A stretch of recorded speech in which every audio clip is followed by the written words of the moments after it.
Isang patapong asawa. Iyan ang tingin nila sa akin habang dahan-dahang pinapatay ang anak sa aking sinapupunan. Habang ako'y nagdurusa sa malamig na sahig, sila'y nagpapakasarap sa yaman ng aking yumaong ama. Wala na siyang silbi. Malamig na utos ng lalaking pinangakuan ko ng walang hanggan. Pero nagkakamali sila. Mula sa abo ng aking pagkawasak, isisilang ang isang reyna. Paano ko sisimulan ang pagbawi sa lahat ng ninakaw nila? Pagkapanganak niya, Rafael, siguraduhin mong nakapirma na ang lahat ng papeles. Pagkatapos noon, wala na tayong dahilan para patuloyin pa ang babaeng iyan sa sarili nating pamamahay. Tutal, nakuha na natin ang gusto natin.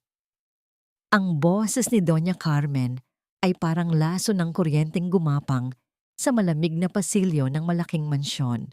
Maawtoridad, walang bahid ng pag-aalinlangan at puno ng kamandag na tila kayang tumunaw sa kahit anong bakal. Huminto ang mundo ni Imani sa labas ng saradong pinto ng silid-aklatan. Sa kanyang mga kamay ay hawak niya ang isang pares ng maliliit at kulay asul na medyas na kaniyang pinagpuyatang niniting nitong mga nakaraang gabi. Bawat hibla ng sinulid ay hinaluan niya ng panalangin at pag-asa. Iniisip na sa wakas, ang kanyang anak ang magiging tulay upang mas lalong tumibay ang pagsasama nila ni Rafael. Ngunit ang bawat salitang lumalabas sa bibig ng kanyang biyenan ay tila mga punyal na isa-isang bumaon sa kanyang dibdib. Winawasak ang bawat pangarap na kanyang binuo sa loob ng 7 buwan ng kanyang pagdadalang tao. Alam ko, ma, konting tiis na lang ang tugon ni Rafael. Ang boses na yon na dati ay nagpapatulog sa kanya sa gabi, ang boses na nangako ng katapatan sa harap ng dambana, ay ngayon ay tunog ng isang estranghero. Malamig, kalkulado, at walang puso. Kailangan ko lang siyang mapaniwala na para sa kinabukasan ng bata, ang trust fund na ipinapagawa ko. Kapag nakuha ko na ang master seal ng Hacienda Esperanza, wala na siyang magagawa. Naramdaman ni Imani ang biglang pagtigas ng kaniyang tiyan. Isang matalim na kislap ng sakit ang gumuhit mula sa kaniyang balakang patungo sa puson.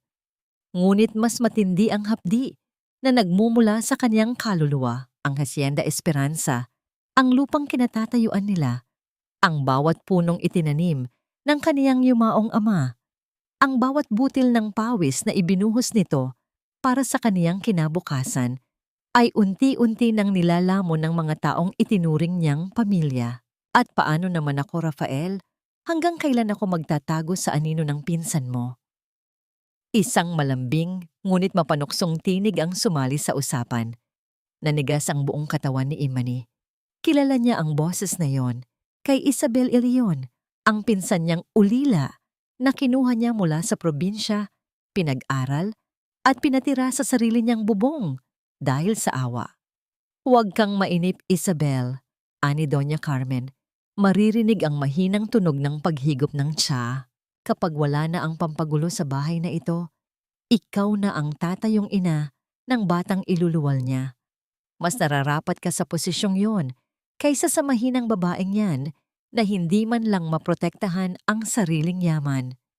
Ang pares ng asul na medyas ay dahan-dahang nalaglag mula sa nanginginig na mga daliri ni Imani.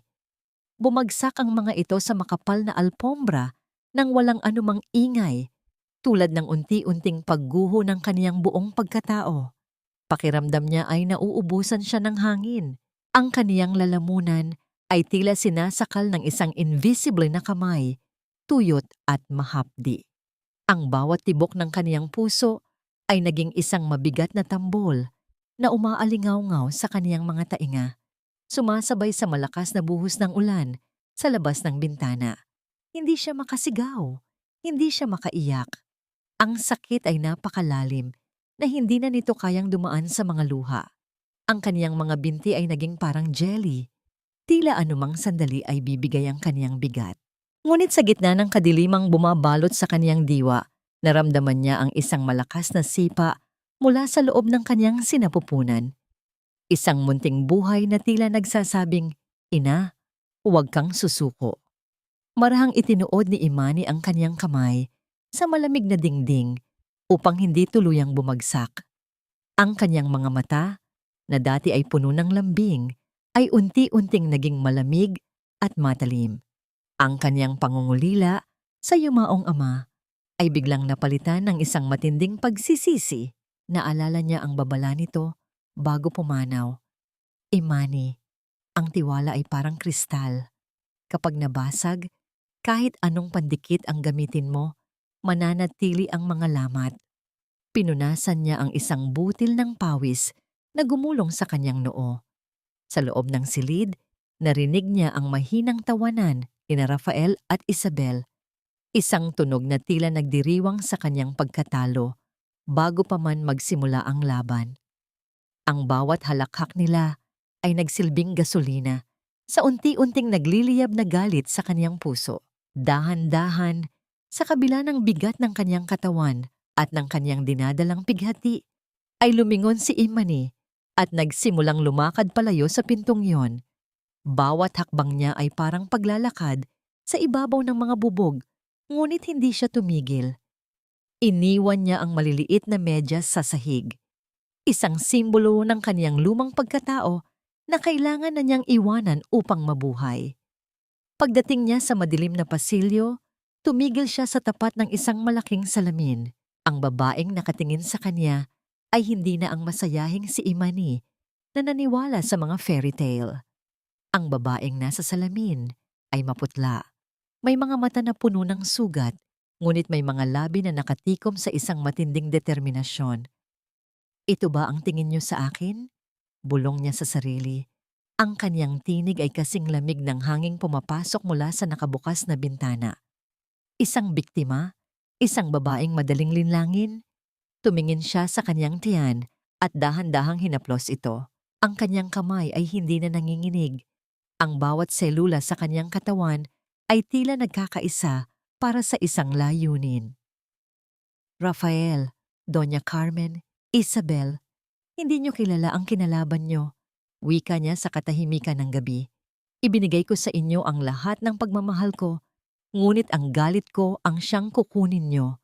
Hindi ko hahayaang maging ulila ang anak ko sa sarili niyang pamamahay. Ang kaniyang mga mata ay dumapo sa portrait ng kaniyang ama na nakasabit sa dulo ng hallway. Ang mga mata ng matanda ay tila sumusunod sa kanya, nagbibigay ng lakas na kanyang kailangan. Alam niyang nagsisimula pa lang ang unos at siya ang nasa gitna nito.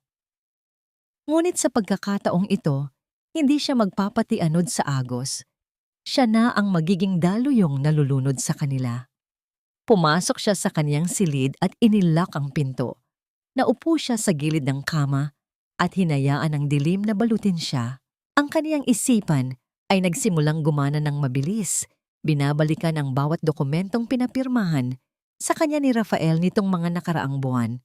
Ang bawat ngiti, bawat halik, bawat mahal kita. Lahat ay bahagi ng isang malaking panlilinlang. Naramdaman niya ang muling pagpintig ng sakit sa kanyang tiyan, ngunit sa pagkakataong ito, hinarap niya ito nang walang takot. Kailangan nating maging matatag, anak. May mga demonyo tayong kailangang palayasin sa bahay na ito. Sa kanyang pag-iisa, isang tanong ang paulit-ulit na umalingaw-ngaw sa kanyang isipan. Isang tanong na magiging mitya ng kanyang bawat susunod na hakbang. Hanggang saan kaya ang kayang gawin ng isang ina na wala nang natitira, kundi ang kanyang galit at ang munting buhay sa loob ng kanyang sinapupunan? At sino ang maaari niyang pagkatiwalaan sa mundong binuo sa ibabaw ng mga kasinungalingan? Nananatili siyang nakaupo sa dilim, hinihintay ang pagdating ng umaga, habang sa labas, ang ulan ay patuloy na bumubuhos, tila sinusubukang hugasan ng mga dumi ng mansyong yun na hindi kailanman mabubura ng simpleng tubig. Imani, mahal, bakit hindi ka pa natutulog? Kanina pa ako kumakatok, nag-aalala na ako sa'yo. Ang malambing na tinig ni Rafael ay bumasag sa katahimikan ng silid. Isang tinig na dati ay nagsisilbing musika sa pandinig ni Imani. Ngunit ngayon ay tila kiskis ng kalawang sa kanyang balat. Dahan-dahang pinihit ni Imani ang susi ng pinto. Mabilis na pinunasan ang anumang bakas ng luha sa kanyang mga pisngi at humarap sa asawa ng may blankong ekspresyon. Pumasok si Rafael na may bitbit na baso ng mainit na gatas. Lumapit ito sa kanya at marahang hinaplos ang kanyang buhok, 1 kilos na puno ng pagkukunwari. Masyado kayata kasing nagpapagod sa pag-aayos ng gamit ng baby natin. Sabi ko naman sa'yo, si Isabel na ang bahala sa lahat ng yan para hindi ka na nahihirapan. Tumingin si Imani sa mga mata ng asawa, naghahanap ng kahit katiting na katotohanan, ngunit tanging ang sarili niyang refleksyon na puno ng pighati ang kaniyang nakikita. Salamat, Rafael. Masyado lang sigurong mabigat ang pakiramdam ko ngayong gabi. Mahina niyang sagot, pilit na itinatago ang panginginig ng kaniyang boses. Kinaumagahan, ang hapagkainan ng Mansyon de Esperanza ay puno ng mga masasarap na pagkain, ngunit para kay Imani, ang bawat subo ay tila buhangin sa kaniyang bibig. Naroon si Doña Carmen, nakaupo sa dulo ng mesa tulad ng isang reynang nagmamasid sa kanyang kaharian. Sa tabi nito ay si Isabel, na tila ba mas komportable pa sa bahay na yon kaysa sa tunay na may-ari. Ate Imani, gusto mo ba ng prutas? Binalatan ko na ito para sa'yo. Nakangiting alok ni Isabel. Ang kanyang mga mata ay kumikinang sa tuwa. Isang kislap na ngayon lang naintindihan ni Imani. Kislap ng tagumpay dahil unti-unti na niyang naaagaw ang lahat. Salamat, Isabel. Napakabait mo talagang pinsan, sagot ni Imani. Ang kanyang mga salita ay may nakatagong pait na tanging siya lang ang nakakaalam. Pagkatapos ng almusal, inilabas ni Doña Carmen ang isang maliit na lalagyan ng gamot. Hija, oras na para sa mga vitamins mo. Alam mo namang kailangan mo ito para maging malakas ang apo ko. Malaki ang utang na loob natin sa doktor na nagbigay nito. Napakamahal ng mga gamot na ito. Kinuha ni Imani ang puting tableta. Napansin niyang ang kulay at hugis nito ay nagbago simula noong nakaraang linggo. Naalala niya ang mga vitamins na iniinom niya noong unang buwan. Matingkad ang kulay at may kakaibang amoy ng bakal. Ngunit ang hawak niya ngayon ay maputla. Chalky ang texture at walang anumang tatak. Inumin mo na, Imani. Huwag mo nang patagalin. Utos ni Doña Carmen. Ang kaniyang mga mata ay nakatitig ng diretso sa lalamunan ni Imani. Tila hinihintay ang bawat paglunok nito. Kunwari ay uminom ng tubig si Imani. Ngunit sa isang mabilis at sanay na kilos, itinago niya ang tableta sa ilalim ng kaniyang dila. Pagkatapos magpaalam na magpapahinga, mabilis siyang nagtungo sa banyo ng kaniyang silid. Iniluwan niya ang tableta sa kaniyang palad. Ang kanyang puso ay kabit-kabit ang tibok sa takot at kaba. Kinuha niya ang kanyang cellphone at pilit na kinalikot ang internet upang hanapin ang hitsura ng tableta. Nang lumitaw ang resulta, tila tumigil ang pagdaloy ng dugo sa kanyang mga ugat. Hindi iyon vitamins. Iyon ay isang uri ng malakas na sedative na ginagamit para sa mga taong may malalang insomnia o anxiety at mahigpit na ipinagbabawal sa mga buntis dahil maaari itong magdulot ng paghina ng kapit ng bata at pagkauulila ng diwa ng ina. Pinapatay niyo kami, bulong ni Imani habang ang kanyang mga kamay ay mahigpit na nakakuyom sa gilid ng lababo. Pinapatay niyo ang anak ko para makuha ang hasyenda. Narinig niya ang mahinang tawanan mula sa labas ng kaniyang pinto. Sumilip siya ng bahagya at nakita sina Rafael at Isabel sa pasilyo. Magkadikit ang kanilang mga balikat habang nagbubulungan. Konting tiis na lang, Isabel. Kapag palagi na siyang tulog at tila wala na sa sariling huwisyo, madali na nating mapapirmahan ang mga waiver. Sasabihin natin sa lahat na depressed siya dahil sa pagbubuntis, wika ni Rafael, bago naggawad ng isang mabilis na halik sa noo ng kabit. Napaupo si Imani sa sahig ng banyo. Ang kanyang likod ay nakasandal sa malamig na tiles. Ang kanyang buong mundo ay puno ng mga lason. Lason sa gamot, lason sa salita, at lason sa mga taong kaniyang minahal. Ngunit sa gitna ng kaniyang panghihina, naalala niya ang isang lumang dokumento sa ilalim ng sahig ng silid ng kaniyang ama. Isang lihim na tanging sila lang dalawa ang nakakaalam. Kailangan niyang kumilos. Hindi siya pwedeng manatiling nakakulong sa mansyong ito na unti-unti nang nagiging kabaong para sa kanya at sa kaniyang anak. Bigla niyang naalala ang isang lumang business card na itinago niya sa loob ng kaniyang Biblia.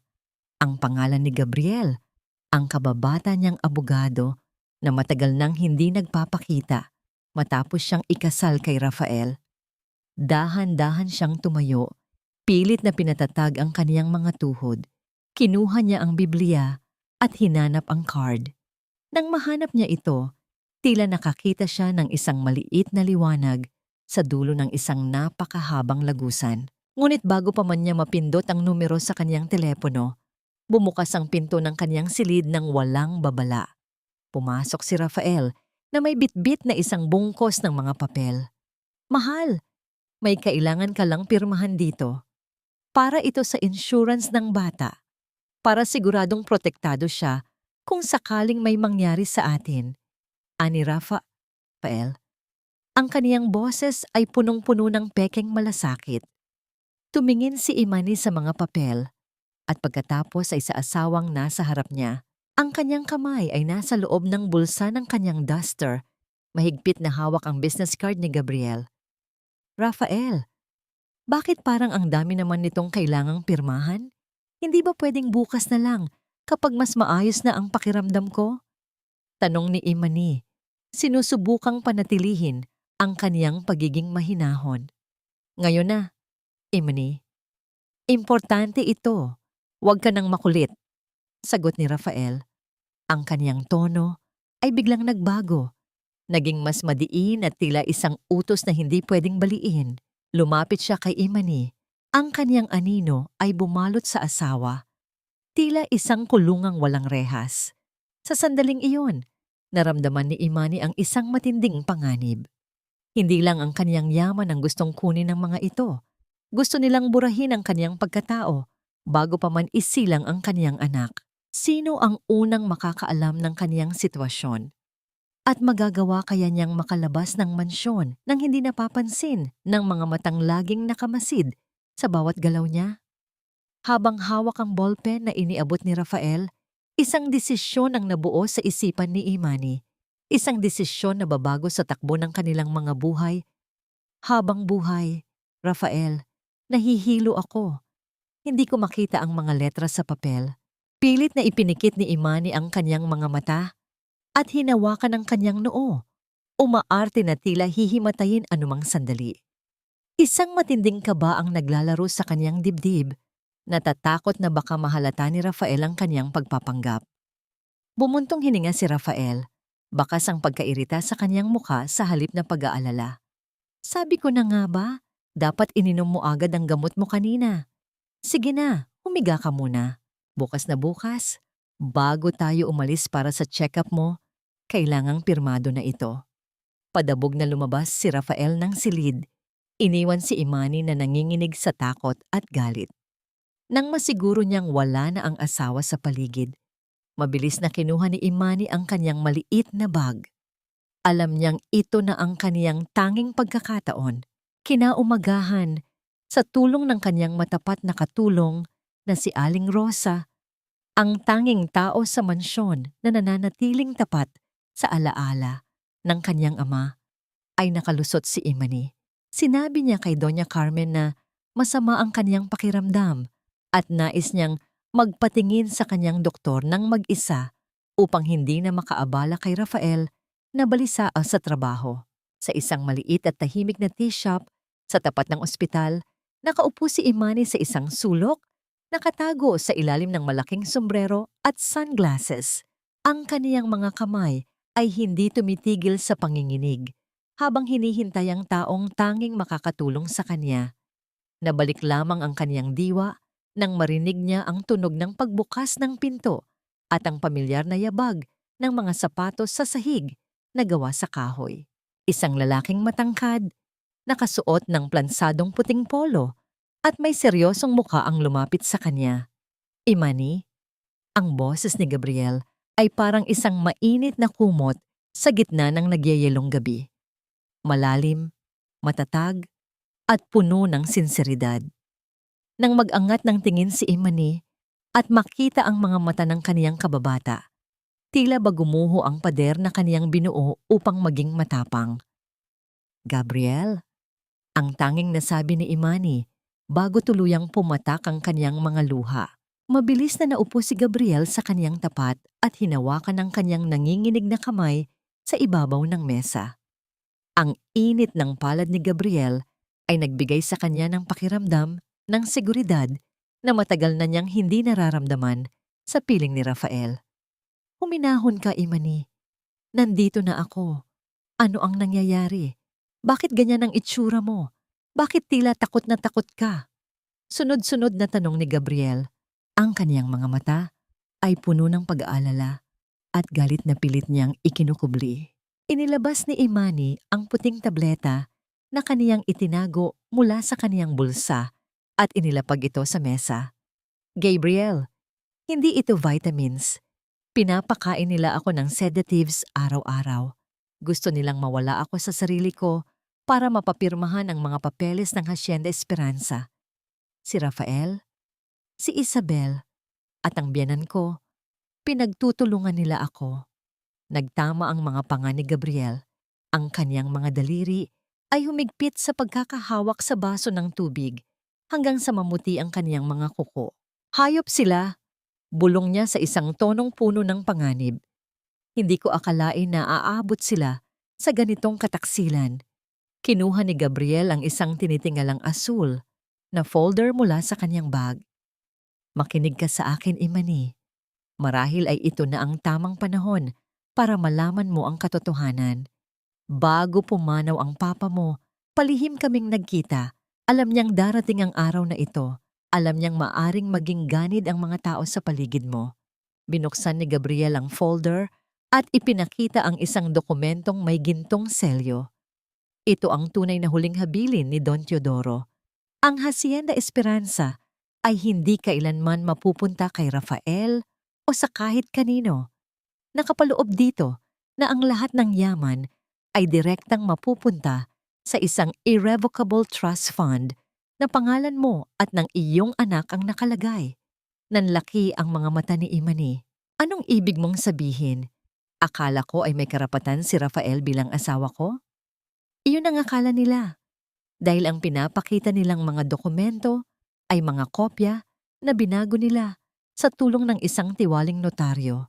Paliwanag ni Gabriel, ang kaniyang boses ay naging masigasig. Ngunit ang orihinal na dokumento, ang dokumentong ito na hawak ko, ay nagsasabing ang lahat ng karapatan ni Rafael ay mawawalan ng bisa sa sandaling mapatunayan na siya ay nagtaksil sa iyo o naglagay sa iyo sa panganib. Naramdaman ni Imani ang isang malakas na sipa mula sa kaniyang sinapupunan, tila sumasang-ayon sa mga naririnig. Sa unang pagkakataon, matapos ang mahabang panahon, nakaramdam siya ng pag-asa. Pero kailangan nating maging maingat, Imani. Pagpapatuloy ni Gabriel, habang ang kaniyang hinlalaki ay marahang hinahaplos ang likod ng kamay ni Imani. Isang kilos na tila nagbibigay ng lakas. Kailangan nating patunayan ang kanilang mga kasalanan sa paraang hindi nila maitatanggi. Kailangan nating hintayin ang tamang sandali para ilabas ang alas na ito. Tumingin si Imani kay Gabriel, sa lalaking palaging nasa anino lang ng kaniyang buhay, ngunit ngayon ay nagsisilbi niyang tanging kaligtasan. Bakit mo ito ginagawa, Gabriel? Pagkatapos ng lahat ng taon na binaliwala ko ang pagkakaibigan natin dahil kay Rafael? Tinitigan siya ni Gabriel ng matagal. Isang titig na nagsasabi ng mga bagay na hindi kayang bigkasin ng bibig. Dahil nangako ako sa papa mo at dahil pangako ko rin sa sarili ko na hinding-hindi ko hahayaang mawala ang tanging liwanag sa buhay ko. Nagkaroon ng sandaling katahimikan sa pagitan nila, isang katahimikan na puno ng mga emosyong matagal nang itinago. Ngunit ang kapayapaang yon ay agad ding nabasag nang tumunog ang telepono ni Imani. Isang video call mula kay Rafael. Nataranta si Imani, ngunit mabilis siyang pinigilan ni Gabriel. Huminga ka ng malalim. Sagutin mo. Magpanggap ka na katatapos lang ng check-up mo. Huwag mong ipakita na kasama mo ako. Nanginginig na sinagot ni Imani ang tawag. Lumitaw ang mukha ni Rafael sa screen. Ang kaniyang mga mata ay naniningkit sa hinala habang pinagmamasdan ang paligid ni Imani. Nasaan ka, Imani? Bakit parang hindi ospital ang nasa likuran mo? At bakit namumula ang mga mata mo? Tanong ni Rafael, ang kaniyang boses ay puno ng awtoridad na tila ba pag-aari niya ang bawat hininga ni Imani. Sa sandaling iyon, nakita ni Imani sa peripheral vision niya ang isang pamilyar na sasakyan na pumarada sa tapat ng tea shop. Ang sasakyan ni Doña Carmen. Mabubunyag na ba ang lihim na pagkikita nila ni Gabriel? At ano ang gagawin ni Imani kapag nalaman niyang hindi lang pala siya ang minamanmanan sa loob ng pamilyang yon? Nasaan ka, Imani? Bakit parang hindi ospital ang nasa likuran mo? Ang boses ni Rafael sa telepono ay parang isang latigo na humahampas sa pandinig ni Imani. Sa labas ng bintana ng tea shop, dahan-dahang tumigil ang kulay pilak na sasakyan ni Doña Carmen. Ramdam ni Imani ang panlalamig ng kaniyang mga daliri. Tila ba ang bawat patak ng kaniyang dugo ay naging yelo sa kaba. Rafael, lumabas lang ako saglit para lumanghap ng sariwang hangin pagkatapos ng check-up. Mahinahong sagot ni Imani habang ang kaniyang mga mata ay nakatitig sa bulto ni Doña Carmen na bumababa ng sasakyan. Masyadong masungit ang amoy ng gamot sa loob ng ospital, nahihilo ako. Siguraduhin mo lang, Imani. Huwag kang kung ano-anong ginagawa na makakasama sa bata. Malamig na tugon ni Rafael bago pinutol ang tawag. Mabilis na tumayo si Gabriel at hinawakan ang balikat ni Imani. Makinig ka, Imani. Kailangan mong lumabas sa likurang pinto. Ako na ang bahala rito. Tandaan mo ang lahat ng sinabi ko sa iyo tungkol sa pirma. Kapag pinapirmahan ka nila, siguraduhin mong ang huling kurba ng iyong pangalan ay hindi nakadikit sa huling letra. Iyon ang magiging patunay natin sa korte na ang pirma mo ay ginawa sa ilalim ng pamumuwersa at hindi ito lehitimo. Tumango si Imani. Ang kaniyang puso ay parang isang ibon na nagpupumiglas sa loob ng kaniyang dibdib. Salamat, Gabriel. Pangako, gagawin ko ang lahat para sa anak ko. Sa pamamagitan ng kusina ng tea shop, nakalabas si Imani nang hindi napapansin ni Doña Carmen. Mabilis siyang nakasakay sa isang taxi at nakarating sa mansyon bago pa man makauwi ang kaniyang biyenan. Pagdating niya sa kaniyang silid, mabilis siyang nagpalit ng kaniyang duster at humiga sa kama. Nagkunwaring natutulog at pagod na pagod. Nabalik lamang ang kaniyang diwa nang marinig niya ang tunog ng pagbukas ng pinto makalipas ang 1 oras. Pumasok si Rafael. Kasunod si Doña Carmen. Ang kaniyang biyenan ay may dalang baso ng gatas, ang pamilyar na bitamina na kaniyang iniiwasan. Gising na, Imani. Mabuti naman at nakauwi ka na. Ani Doña Carmen, ang kaniyang boses ay punong-puno ng pekeng tamis na tila ba walang nangyaring pagmamanman kanina. Uminom ka muna nito bago mo tignan ang mga papel na dala ni Rafael. Ininom ni Imani ang gatas o kunwari ay ininom habang ang kanyang isipan ay nakatuon sa bawat galaw ng mag-ina. Inilapag ni Rafael ang isang makapal na tumpok ng mga dokumento sa ibabaw ng maliit na mesa sa tapat ng kanyang kama. Mahal, ito na ang expansion project para sa Hacienda Esperanza na sinasabi ko sa iyo, paliwanag ni Rafael, habang ang kaniyang mga mata ay nagniningning sa katusuhan. Kailangan lang nating ilipat ang pansamantalang pamamahala sa isang holding company para mas madaling makakuha ng loan sa bangko. Isipin mo na lang, para ito sa kinabukasan ng anak natin. Kinuha ni Imani ang ballpen. Nararamdaman niya ang titig ni Doña Carmen sa kanyang likuran. Tila ba hinihintay ng matanda ang bawat paggalaw ng kanyang kamay. Ang kanyang puso ay tumitibok ng mabilis. ngunit ang kanyang kamay ay nananatiling matatag. Huwag mong ididikit ang huling kurba. Ang boses ni Gabriel ay umaling-awngaw sa kanyang isipan. Dahan-dahan niyang isinulat ang kanyang pangalan, Imani de Silva, Villaruel. Sa bawat letra, naalala niya ang mga halakhak ni na Rafael at Isabel sa silid-aklatan. Naalala niya ang mga tabletang pampatulog na pilit na ipinapakain sa kanya. Sa huling letra ng kanyang pangalan, sinadya niyang iangat ang ballpen bago gumawa ng isang malaking ngunit hiwalay na kurba sa dulo. Ayan, Rafael, tapos na. Mahinang wika ni Imani habang ibinibigay ang mga papel sa asawa. Mabilis na kinuha ni Rafael ang mga dokumento at sinuri ang bawat pahina. Isang malapad na ngiti ang sumilay sa kanyang mga labi. Ang uri ng ngiti na ibinibigay ng isang mandaragit kapag huli na ang kaniyang biktima. Mabuti, Imani. Napakabuti mong asawa, ani Rafael, bago naggawad ng isang mabilis na halik sa kanyang noo na tila ba isang pabuya sa isang alagang hayop. Nang makalabas ang mag-ina sa silid, dahan-dahang tumayo si Imani at lumapit sa pinto upang makinig. Narinig niya ang mahinang tawanan ni na Rafael at Doña Carmen sa pasilyo. Pagkatapos ay narinig niya ang tunog ng pag-vibrate ng telepono ni Rafael at ang kaniyang boses na puno ng kagalakan. Isabel, akin na ang lahat. Hawak ko na ang mga pirma niya. Simulan mo na ang paglilipat ng mga account. Sa wakas, malaya na tayo sa babaeng yan. Napasandal si Imani sa pinto. Ang kaniyang mga kamay ay nakakuyom sa kaniyang tiyan. Ang kaniyang mukha ay basa na ng luha. Ngunit hindi ito luha ng pighati. Ito ay luha ng isang matinding determinasyon. Ang bawat salita ni Rafael ay tila isang kumpas ng orkestra na naguhudyat ng simula ng kaniyang sariling pag-atake. Akala niyo ay malaya na kayo, bulong ni Imani sa madilim na silid. Ngunit hindi niyo alam na ang bawat pirma na hawak niyo ay ang tali na mismong sasakal sa inyo pagdating ng takdang panahon. Sa kaniyang isipan, nakikita na niya ang bawat hakbang ng kaniyang plano. Ngunit isang bagay ang hindi niya inaasahan. Isang lihim na mensahe na biglang pumasok sa kaniyang lumang telepono na itinago niya sa ilalim ng kutsyon.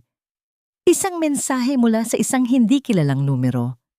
Huwag kang masyadong magtiwala kay Gabriel. May alam siya na hindi mo pa alam.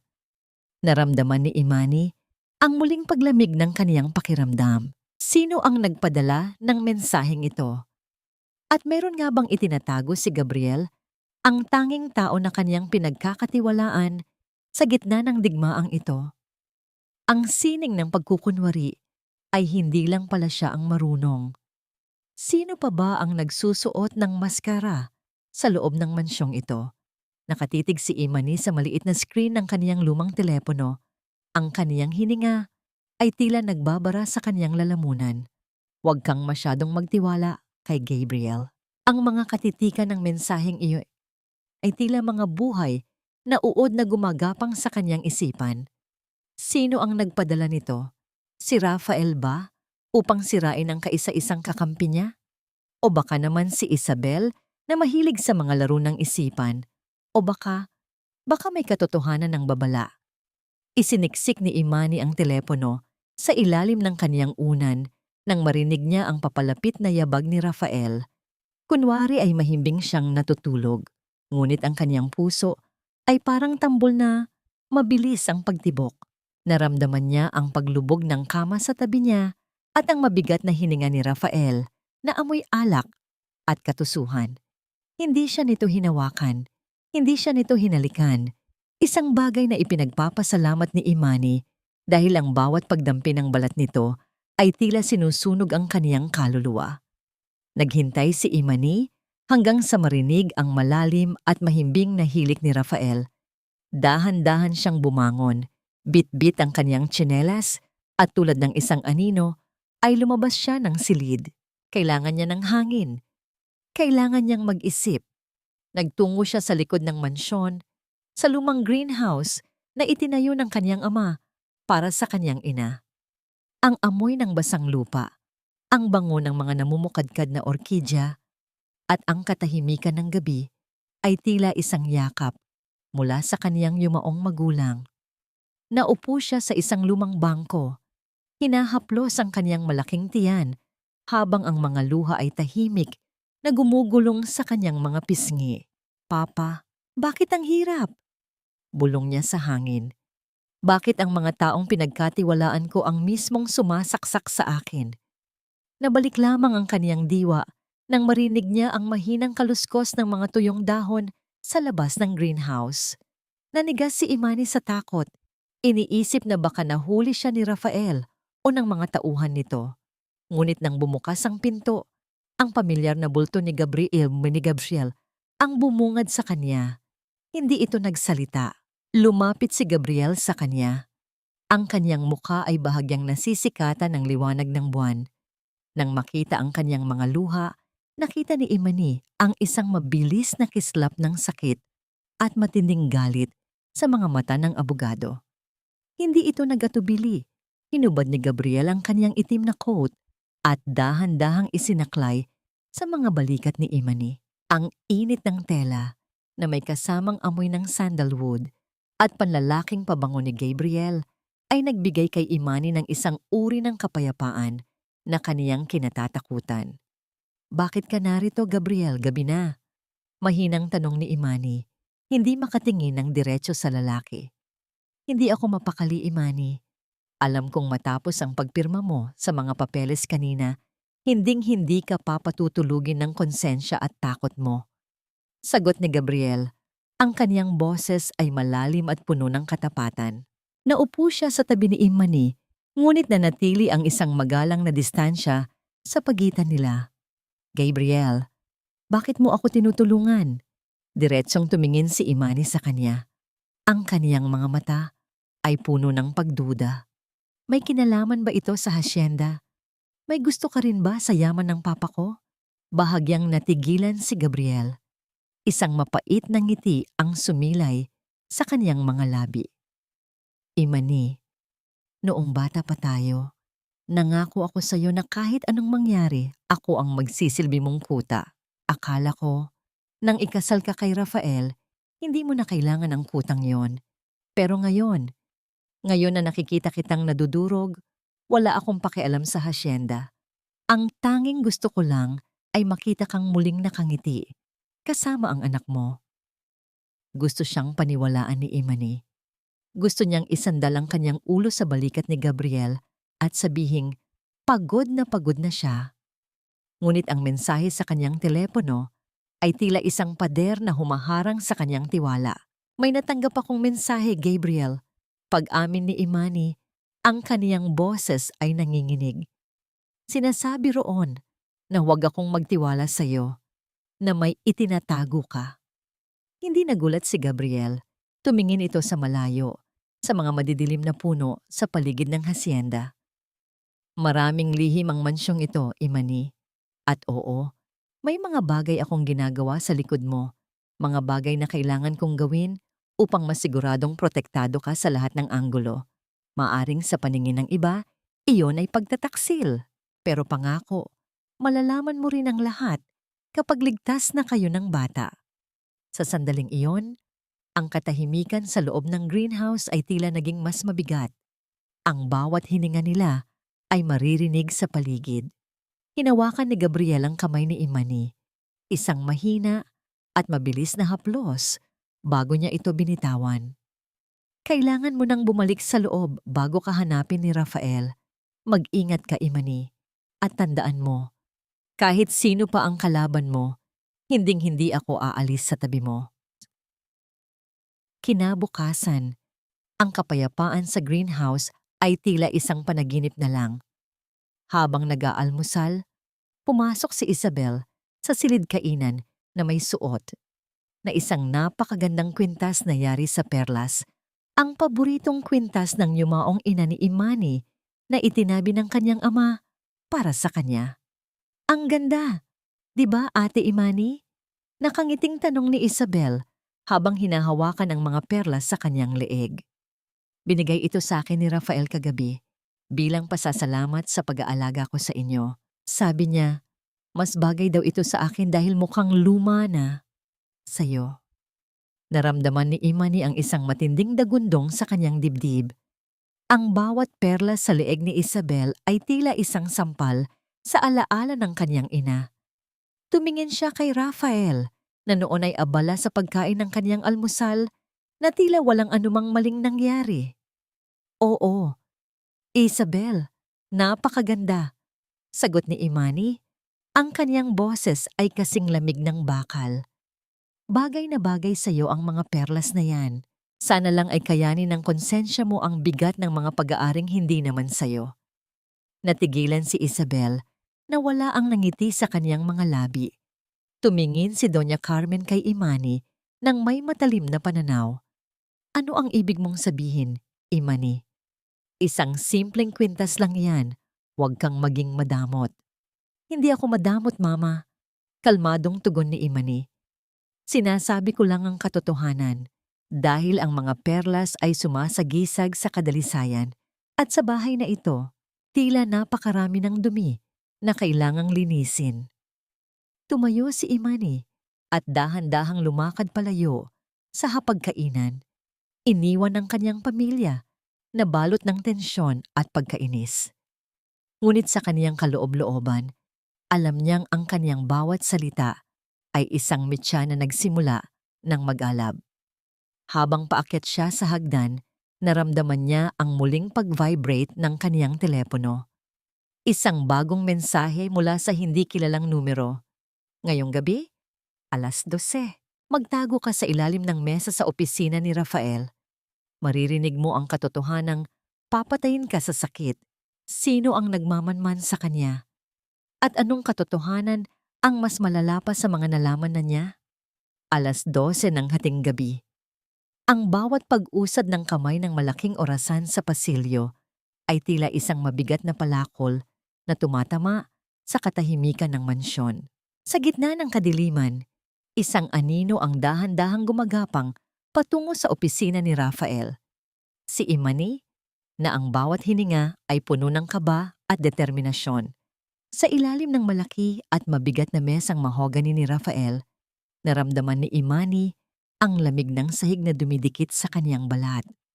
Ang kanyang malaking tiyan ay tila isang mabigat na pasanin, ngunit pilit siyang nagpakitid ng espasyo upang hindi mapansin.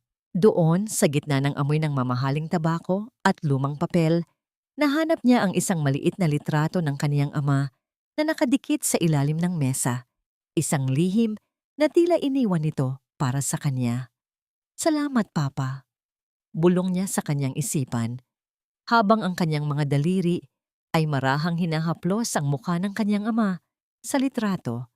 Nabalik lamang ang kanyang diwa nang marinig niya ang tunog ng pagbukas ng pinto at ang pag-click ng switch ng ilaw. Mula sa kanyang pinagtataguan, nakikita ni Imani ang 2 pares ng sapatos, ang mamahaling leather shoes ni Rafael at ang matulis na high heels ni Doña Carmen. Sigurado ka bang mahimbing ang tulog niya, Rafael? Ang boses ni Doña Carmen ay puno ng awtoridad at pag-aalinlangan. Huwag kang mag-alala, Ma. Sapat ang dosis na ibinigay ni Isabel sa gatas niya kanina. Kahit magpatunog pa tayo ng kanyon sa tabi ng tainga niya, hindi siya magigising, sagot ni Rafael. Ang kaniyang boses ay puno ng katusuhan at kawalang puso. Narinig ni Imani ang tunog ng pagbukas ng isang vault at ang pagkaluskos ng mga papeles. Ang kaniyang puso ay tumitibok ng napakabilis. Tila ba anumang sandali ay lalabas ito sa kaniyang dibdib at ibubunyag ang kaniyang kinaroroonan. Kailangan nating madaliin ang paglilipat ng mga titulo, Rafael. Pagpapatuloy ni Doña Carmen, hindi natin pwedeng hayaang umabot ang bata sa hustong gulang. Sa sandaling isilang ni Imani ang bata, dadalhin natin siya sa isang mental institution sa probinsya. Sasabihin natin sa lahat na nabaliw siya dahil na postpartum depression. Sino ang maniniwala sa isang baliw? At ang bata? Ma, tanong ni Rafael. Ang kaniyang boses ay walang bahid ng pagmamahal para sa sariling dugo. Ang bata ay mananatili sa atin bilang susi sa hasyenda. Si Isabel ang magpapalaki sa kanya bilang ina. Sa ganoong paraan, ang lahat ng yaman ni Teodoro ay mananatili sa ating mga kamay habang buhay. Sagot ng matanda. Kasunod ang isang mahina at nakakapangilabot na tawa. Naramdaman ni Imani ang paglamig ng kanyang buong katawan. Ang bawat salita ng kanyang biyenan ay tila isang laso na dumadaloy sa kanyang mga ugat. Ngunit ang mas masakit ay ang sumunod na revelasyon ni Rafael. Salamat na lang at hindi naging mahirap ang pagpapatalsik kay Papa Teodoro noon. Ani Rafael, maririnig ang pagtunog ng baso ng whiskey na itinama sa mesa. Kung hindi natin hinaluan ng maling gamot ang kaniyang maintenance, baka hanggang ngayon ay binabantayan pa rin niya ang bawat sentimo ng hasyenda. Nanigas ang buong pagkatao ni Imani. Ang kaniyang ama. Hindi ito namatay sa natural na dahilan. Pinatay nila ang kaniyang ama. Ang lalaking nagbigay sa kanila ng lahat ay pinatay nila para sa pera. Isang matinding galit na mas matindi pa sa anumang sakit na kaniyang naramdaman ang sumabog sa loob ng kaniyang dibdib.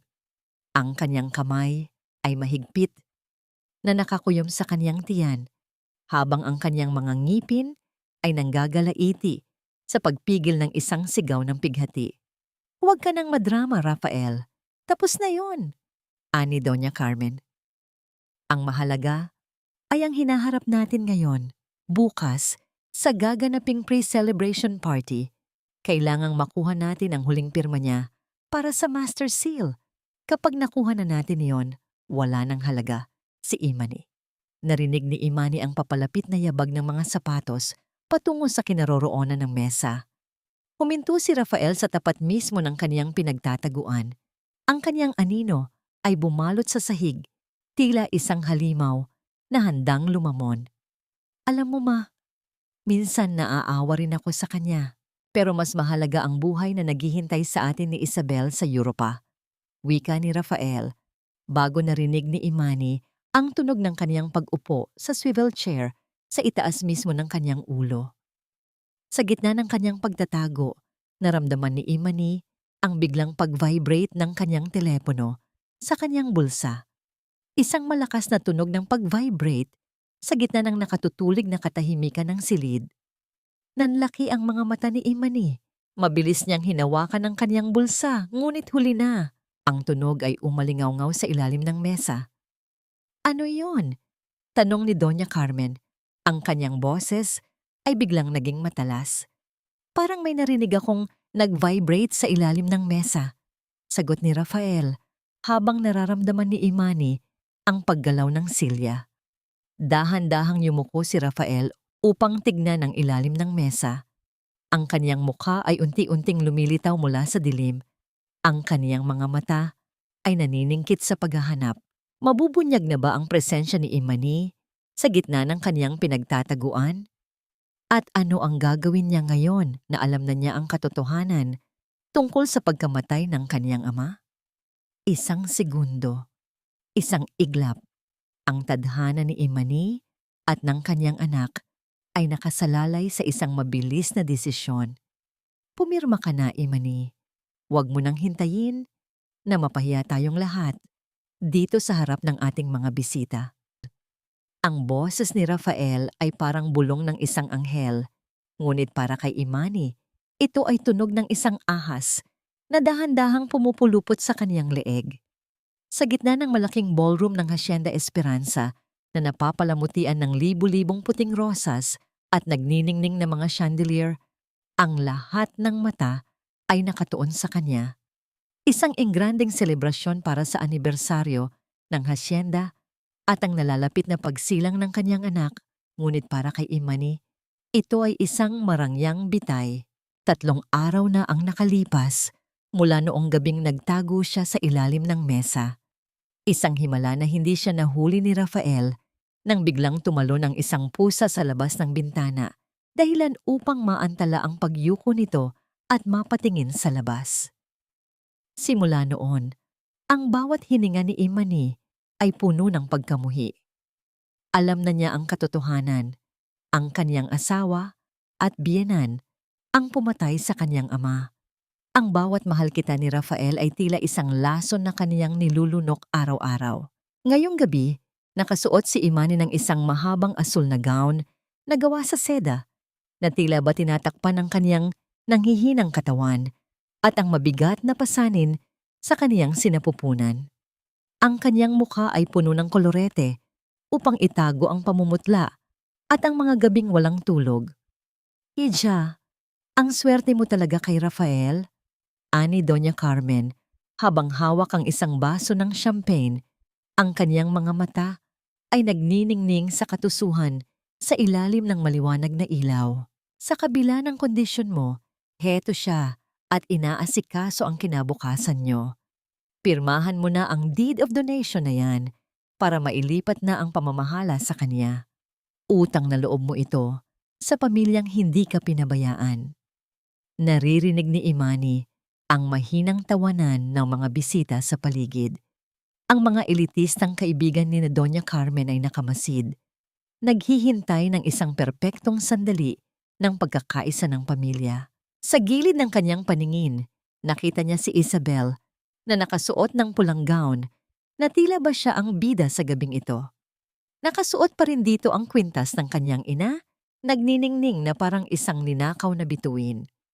Naramdaman ni Imani ang paghigpit ng hawak ni Rafael sa kanyang siko. Isang hawak na tila ba sinasabing wala siyang takas. Pirma na, mahal. Isipin mo ang baby natin. Bulong nito, ang kanyang hininga ay amoy alak at kasinungalingan. Tumingin si Imani sa paligid ng ballroom. Sa isang madilim na sulok sa dulo ng bulwagan, nakita niya ang isang pamilyar na bulto. Si Gabriel.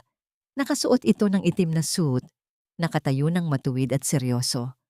Nang magtama ang kanilang mga mata, marahang tumango si Gabriel. Isang senyales na ang lahat ay handa na. Kinuha ni Imani ang mamahaling fountain pen mula sa kamay ni Rafael. Ang kanyang kamay ay hindi nanginginig. Ang kanyang puso, na dati ay puno ng takot, ay ngayon ay puno ng isang malamig na determinasyon na mas matigas pa sa brilyante. Gusto mo ba talagang pirmahan ko ito ngayon, Rafael? Tanong ni Imani. Ang kaniyang boses ay umalingaw-ngaw sa pamamagitan ng microphone na malapit sa kanila, dahilan upang tumahimik ang buong bulwagan. Oo naman, mahal, para sa atin ito, sagot ni Rafael. Pilit na pinapanatili ang kanyang nangiti sa harap ng mga bisita, bagamat bakas na ang kaba sa kanyang mga mata. Dahan-dahang lumapit si Imani sa podium. Ang bawat hakbang niya ay tila isang kumpas ng orkestra na naghuhudyat ng huling bahagi ng isang trahedya. Hinawakan niya ang microphone ng mahigpit. Ang kanyang mga mata ay nakatitig ng diretso sa kanyang asawa at biyenan. Bago ko pirmahan ang dokumentong ito, panimula ni Imani, ang kaniyang tinig ay malinaw at puno ng awtoridad na hindi pa nila kailanman narinig mula sa kanya.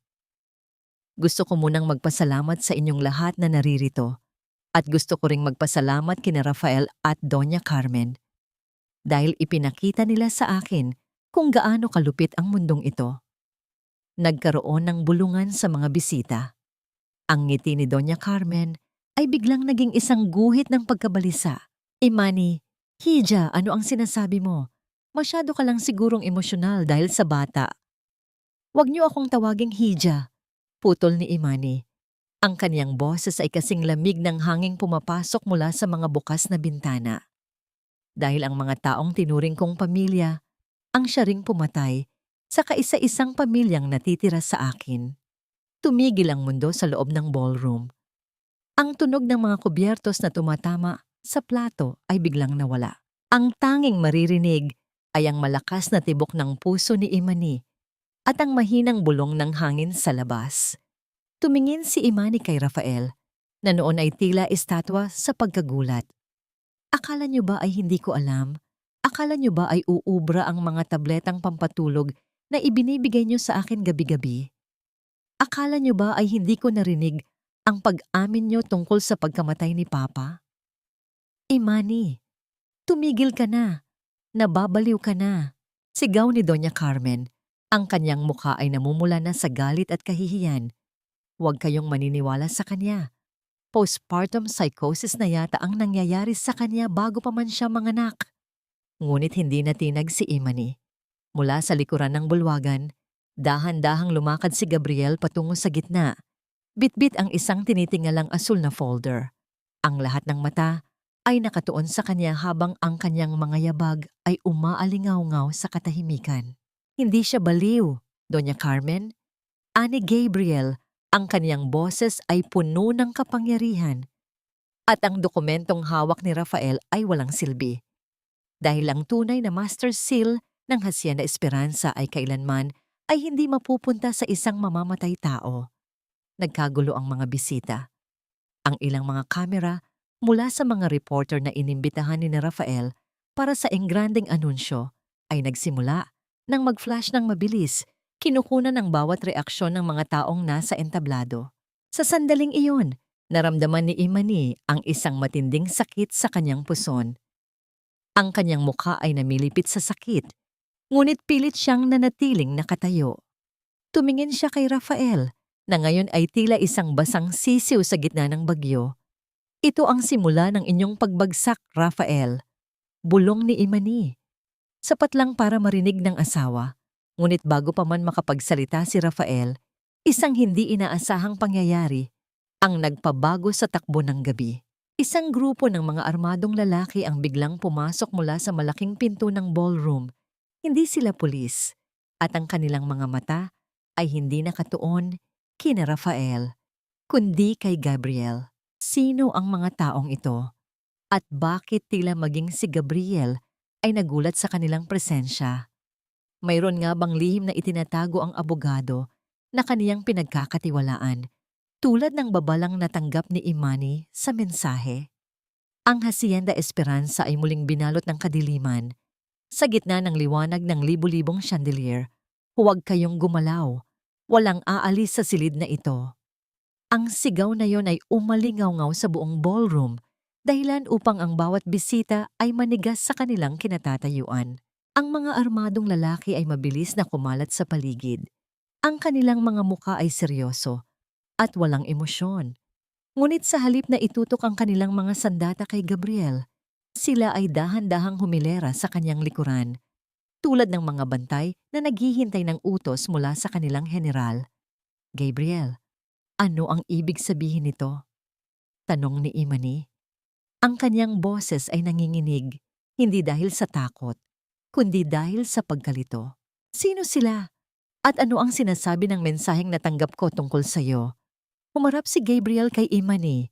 Sa ilalim ng nagniningning na chandelier, ang kanyang mga mata ay puno ng isang malalim na pagsisisi. Patawarin mo ako, Imani, kung kailangan kong maglihim sa iyo. Ang mga taong ito ay mula sa National Bureau of Investigation. Matagal na kaming nagtatrabaho sa likod ng mga eksena upang masiguradong hindi lang ang yaman mo ang mababawi natin, kundi pati na rin ang hustisya para sa pagkamatay ng papa mo. Lumingon si Gabriel kay Rafael, na noon ay tila isang basang sisiw na sinusubukang humanap ng malulusutan. Ang mensaheng natanggap mo, Imani, ay galing kay Isabel. Isang huling desperadong hakbang upang sirain ang tiwala mo sa akin at mailihis ang atensyon mo sa kanilang mga krimen. Walang katotohanan ang lahat ng yan. Hiyaw ni Doña Carmen, ang kanyang boses ay naging matinis at puno ng desperasyon. Nananaginip lang ang babaeng yan. Kami ang nag-alaga sa kanya. Kami ang nagligtas sa hacienda. Tama na, Mama. Mahinang wika ni Imani, ang kanyang boses ay tila isang malamig na hangin na nagpatahimik sa buong silid. Tapos na ang dula-dulaan nyo. Hawak na namin ang mga ebidensya ng pagpapalit nyo ng gamot ni Papa. Hawak na namin ang bawat record ng iligal na paglilipat nyo ng pondo sa mga offshore accounts nyo ni Isabel. Tumingin si Imani kay Isabel, na noon ay sinusubukang magtago sa likod ng isang malaking vase. At ang kwintas na yan, Isabel, isuot mo na hanggat kaya mo. Dahil iyan ang huling piraso ng karangyaan na mahahawakan mo bago ka mabulok sa kulungan. Sa isang iglap, tila ba gumuho ang mundo ni na Rafael at Doña Carmen. Ang mga bisita na kanina ay nakikinig sa kanilang mga kasinungalingan, ay ngayon ay tumitingin sa kanila ng may matinding pandidiri. Ang hiya, ang matinding kahihiyan na kinatatakutan ng bawat Pilipino ay tuluyan ng bumalot sa kanila sa harap ng buong lipunan. Rafael Villaruel, Doña Carmen Villaruel at Isabel de Silva, inaaresto namin kayo sa kasong murder, fraud at falsification of public documents. Anunsyo ng pinuno ng mga awtoridad habang dahan-dahang lumalapit upang lagyan ng posas ang tatlo. Biglang sumabog ang galit ni Rafael. Sinubukan niyang sugurin si Imani. Ang kanyang mukha ay namumula sa puot. Wala kang utang na loob. Lahat ng ito ay akin. Akin ang hasyenda. Ngunit bago pa man siya makalapit, mabilis siyang hinarang ni Gabriel. Isang matigas na hawak sa braso ang nagpatahimik sa asawa ni Imani. Huwag mong susubukang hawakan siya, Rafael. Wala ka ng kapangyarihan dito. Napanood ni Imani ang pagkaladkad sa kanyang asawa, biyenan, at pinsan palabas ng ballroom. Ang bawat hakbang nila ay tila isang paglilinis sa bawat sulok ng Hacienda Esperanza. Ang bawat perlas sa leeg ni Isabel na nagniningning kanina ay tila nawala na ng kislap sa gitna ng kahihiyan. Nang mawala na ang mga ito, unti-unting lumapit ang mga bisita upang mag-alok ng tulong at paumanhin. Ngunit hindi na sila naririnig ni Imani. Ang tanging naririnig niya ay ang malakas na pintig ng kanyang puso at ang matinding sakit na muling gumuhit sa kanyang puson. Imani, ayos ka lang ba? Tanong ni Gabriel. Mabilis na lumapit sa kanya at inalalayan ng kanyang likod. Napaungol si Imani sa sakit. Naramdaman niya ang isang mainit na likido na dahan-dahang dumadaloy sa kanyang mga binti. Nababasa ang asul na seda ng kanyang gown. Ang kanyang mga mata ay lumaki sa gulat at takot.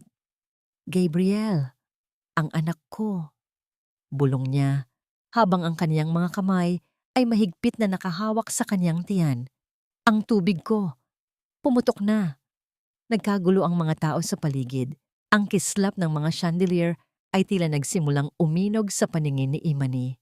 Ang huling nakita niya ay ang nag-aalalang mukha ni Gabriel na puno ng takot na hindi nito naipakita kanina. Tumawag kayo ng ambulansya. Ngayon na. Ang sigaw ni Gabriel ang huling bagay na kaniyang narinig bago tuluyang lamunin ng dilim ang kaniyang kamalayan. Mabubuhay ba ang bata sa gitna ng ganitong kaguluhan at stress? At pagkatapos ng lahat ng galit at paghihiganti, meron pa bang puwang para sa kapayapaan sa puso ni Imani? Ang bawat kislap ng mga chandelier sa ballroom ay tila mga bituing mabilis na nahuhulog sa paningin ni Imani. Ang ingay ng mga nagkakagulong bisita ay unti-unting naging isang mahabang ugong hanggang sa tanging ang sarili niyang mabilis na hininga ang kaniyang naririnig. Sa loob ng ambulansya, ang bawat paggalaw ng sasakyan ay tila isang malakas na alon na humahampas sa kaniyang nanghihinang katawan. Sa kaniyang tabi, hindi binitawan ni Gabriel ang kaniyang kamay. Ang mukha ng abogado na dati ay laging kalmado at kalkulado ay ngayon ay bakas ng isang matinding takot. Takot na hindi niya naipakita kahit sa harap ng mga armadong lalaki kanina. Ang kaniyang mga daliri ay mahigpit na nakahawak sa kamay ni Imani. Tila ba sinusubukan niyang ibahagi ang kaniyang sariling lakas upang manatiling gising ang babaeng kaniyang minamahal. Imani, makinig ka sa akin. Huwag kang pipikit. Malapit na tayo. Ang boses ni Gabriel ay nanginginig. Isang bagay na hindi kailanman inakala ni Imani na maririnig niya. Kailangan ka ng anak mo. Kailangan kita. Huwag kang susuko ngayon. Pilit na idinilat ni Imani ang kanyang mga mata. Ang bawat kurap ay tila isang mabigat na pasanin. Tumingin siya kay Gabriel at sa gitna ng kanyang sakit, nakita niya ang isang bagay na matagal na niyang pilit na iniiwasang makita. Ang dalisay at walang pag-iimbot na pag-ibig ni Gabriel na naghintay sa kaniya sa loob ng maraming taon. Gabriel, ang mga gamot, ang lason ni Doña Carmen. Mahinang bulong ni Imani Ang kaniyang boses ay tila isang tuyot na dahon na tinatangay ng hangin. Baka may mangyari sa baby ko dahil sa kanila. Walang mangyayaring masama, pangako, sagot ni Gabriel habang marang hinahalikan ang likod ng kamay ni Imani. Lalaban tayo. Lalaban ang anak mo dahil dugo mo ang nananalaytay sa kanya. Matapang ka, Imani. Matapang ang tatay mo. Hindi siya papayag na mawala ang lahat ng pinaghirapan niya. Pagdating sa ospital, ang puting liwanag ng emergency room ay tila lalong nagpasilaw sa kanya. Ang amoy ng alkohol at gamot ay muling bumalot sa kanyang pandama, ngunit sa pagkakataong ito, hindi ito amoy ng lason. Ito ay amoy ng kaligtasan. Mabilis na inilipat si Imani sa delivery room. Ang bawat segundo ay tila isang oras sa haba. Sa labas ng pinto, nanatili si Gabriel. Nakasandal ang ulo sa pader habang ang kaniyang mga mata ay nakapikit ng mariin. Ang kaniyang mga labi ay walang tigil sa pagbulong ng mga panalangin na matagal na niyang hindi nabibigkas. Ang kaniyang itim na suit ay may mga bakas ng dugo ni Imani, isang paalaala ng sakripisyo at digmaang kakatapos lang nilang harapin. Sa loob ng delivery room, ang bawat sigaw ni Imani ay puno ng pighati at determinasyon. Ang bawat pagire niya ay tila isang pagtulak palayo sa lahat ng sakit na ibinigay ni Rafael at Isabel. Nakikita niya sa kanyang isipan ang mukha ng kanyang ama. Nakangiti sa kanya sa ilalim ng mga puno ng orkidya sa Hacienda Esperanza. Kaya mo yan, Imani. Para sa ating lahat. Tila naririnig niyang bulong ng kanyang ama sa kanyang pandinig. Isang matinding sakit na tila ba hinahati ang kanyang buong katawan, ang kanyang naramdaman bago ang isang mahabang katahimikan. At pagkatapos, isang tunog ang pumunit sa katahimikan ng silid. Isang malakas na iyak.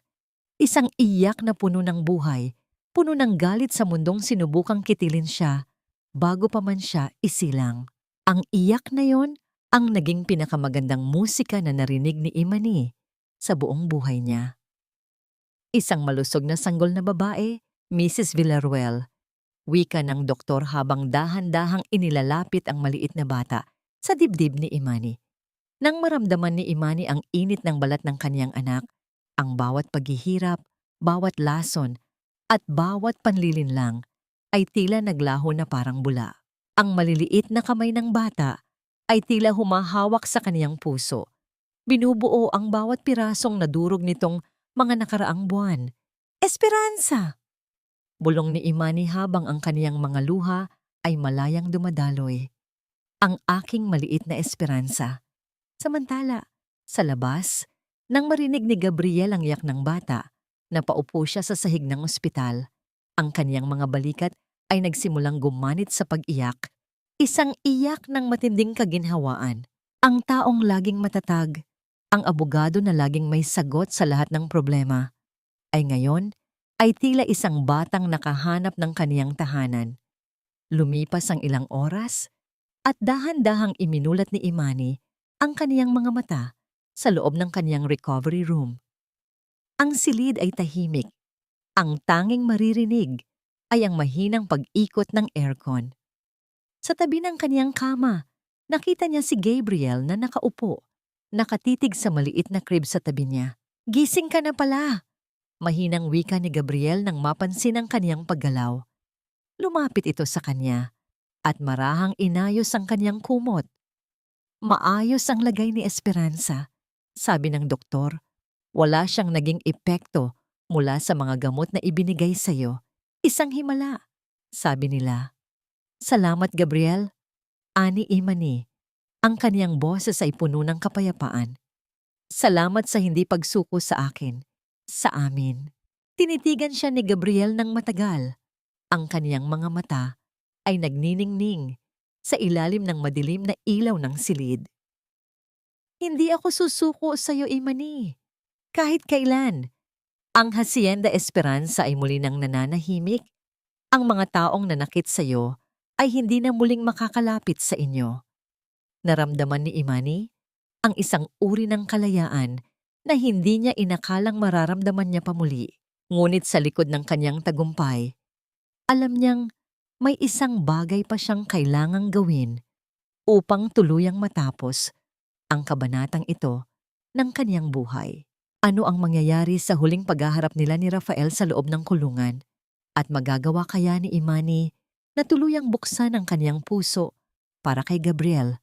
O ang mga sugat ng nakaraan ay mananatiling hadlang sa kanilang hinaharap?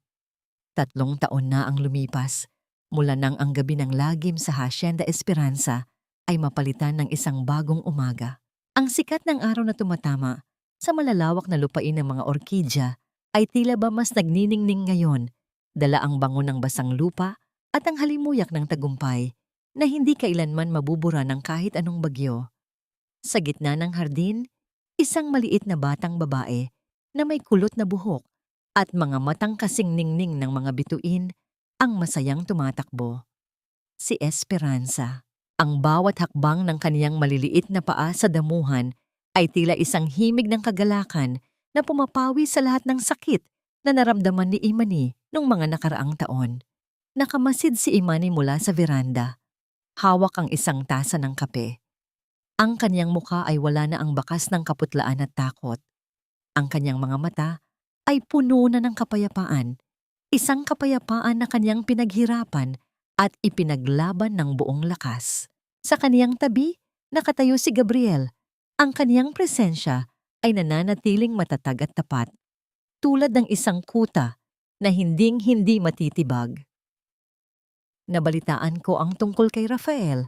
Mahinang wika ni Gabriel. Ang kaniyang boses ay puno ng paggalang. Tinanggihan ng korte ang kaniyang apela. Mananatili siya sa loob ng mahabang panahon. At si Doña Carmen, ayon, nananatili sa isang maliit na paupahan sa probinsya. Pinababayaan ng mga taong dati ay kaniyang kinukutya. Huminga ng malalim si Imani.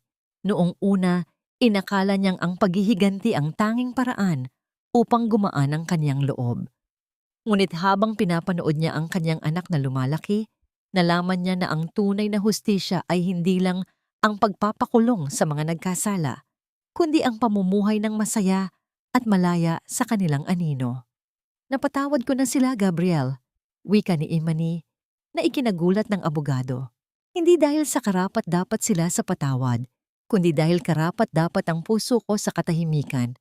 Ayaw kong lumaki si Esperanza na may dalang bigat ng galit mula sa nakaraan. Tumingin si Gabriel kay Imani. Ang kaniyang mga mata ay puno ng paghanga. Napakalayo na ng narating mo, Imani. Ipinagmamalaki ka, sigurado ni Don Teodoro. Lumapit si Esperanza sa kanila. Bit-bit ang isang maliit na bulaklak ng orkidya na nalaglag sa lupa. Iniabot ito ng bata kay Gabriel bago yumakap sa binti ni Imani. Mama, look! Beautiful like you! Natawa si Imani at binuhat ang anak. Sa sandaling iyon, dahan-dahang hinawakan ni Gabriel ang kamay ni Imani. Isang simpleng pagdampi ng mga palad, ngunit puno ng pangako ng isang kinabukasan na puno ng pag-ibig at pag-aalaga. Gabriel! Mahinang tawag ni Imani. Huwag kang mag-alala, Imani. Hindi ako aalis. Narito lang ako hanggat kailangan mo ako at kahit hindi mo na ako kailangan, sabi ni Gabriel nang may ngiti. Naglakad silang tatlo patungo sa gitna ng hasyenda habang ang langit ay unti-unting nagiging kulay ube at kahel dahil sa papalubog na araw. Ang bawat anino ng nakaraan ay unti-unti nang naglalaho, pinalitan ng liwanag ng isang bagong pag-asa. Ang Hacienda Esperanza ay hindi na lang isang lupain ng yaman at kapangyarihan. Ito ay naging simbolo ng katatagan ng isang ina, ng katapatan ng isang kaibigan, at ng diwa ng isang anak na isinilang mula sa pag-ibig at katotohanan. Sa huling pagkakataon, lumingon si Imani sa portrait ng kanyang ama sa loob ng mansyon. Tila nakita niyang kumislap ang mga mata nito, isang huling pagbasbas para sa kanyang bagong simula.